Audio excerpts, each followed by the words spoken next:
একটু লাইন ধরে দেখেন সবাই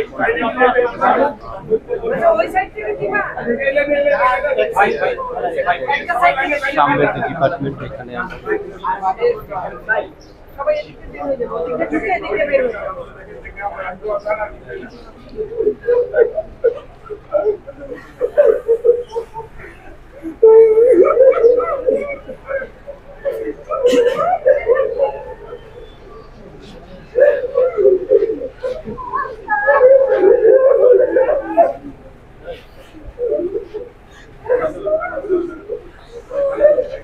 ম্যাডাম জেলা যাবো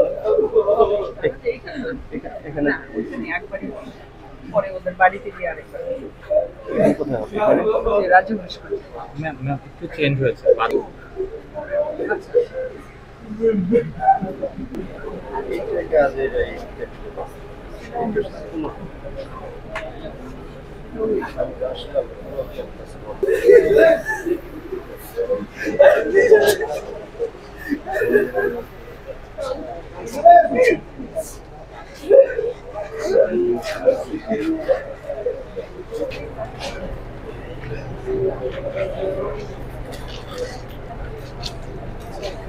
দেখেন এই যে হত্যাকাণ্ড এটা আসলে খুব মর্মান্তিক একটি ঘটনা আমাদের জন্য। আমাদের ক্যাম্পাসের পাশেই আমাদের ক্যাম্পাসের এক ভাই নিহত হয়েছেন বহিরাগতদের ছুরিকাঘাতে। এটা আমাদের জন্য খুবই দুঃখজনক এবং আমরা স্তম্ভিত। আমরা এই ঘটনার বিচার চাই এবং বিচারের সাথে সাথে যে এই যে সামগ্রিক যে নিরাপত্তা ব্যবস্থার যে ঘাটতি ক্যাম্পাস এবং ক্যাম্পাসের আশেপাশের এলাকায় এই নিরাপত্তা ব্যবস্থার উন্নতি চাই। আমি মনে করি যে যেভাবে তার মৃত্যু হয়েছে এই মৃত্যু আসলে পৃথিবীর কারোর জন্যই কাম্য না। সে আমাদের এত কাছের বড় ভাইয়ের ক্ষেত্রে তো অবশ্যই না।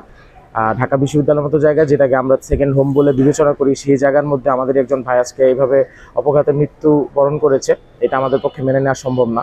সংশ্লিষ্ট কর্তৃপক্ষ বলেন, দেশের বিচার বিভাগ, আইন শৃঙ্খলা বাহিনী সবার কাছে করজোরে মিনতি করব, ভাইকে তো ফিরে পাওয়া যাবে না, কিন্তু তার হত্যার এই বিচারটা অন্তত করবেন যেন আর কোনো ভাইকে আমাদের এভাবে হারাতে না হয়। আম্মু ভাই আমার 2 বেস্ট সিনিয়র, ওনার সাথে যখনই দেখা হতো আর কি, 2 বেস্ট সিনিয়র হলেও যখনই দেখা হতো অনেক হাসি খুশি থাকতেন, খোঁজ খবর নিতেন। তো এটা তো আলটিমেটলি একটা ভার্সিটির স্টুডেন্ট, একজন ভার্সিটির স্টুডেন্ট থাকা মানে এখানে প্রশাসন তার সবকিছুর দায়িত্ব।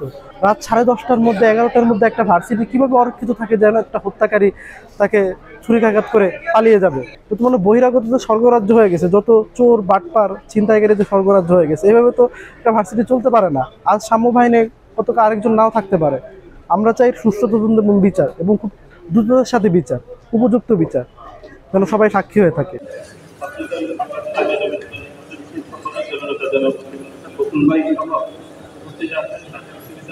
ওয়ালটন আবারও মিলিনিয়ার অফারে ওয়ালটন ফ্রিজ কিনে আপনিও হয়ে যেতে পারেন মিলিয়নিয়ার। মিলিনিয়ার ছড়াছড়ি দেশ জুড়ে, এটা শুধু ওয়ালটনই পারে।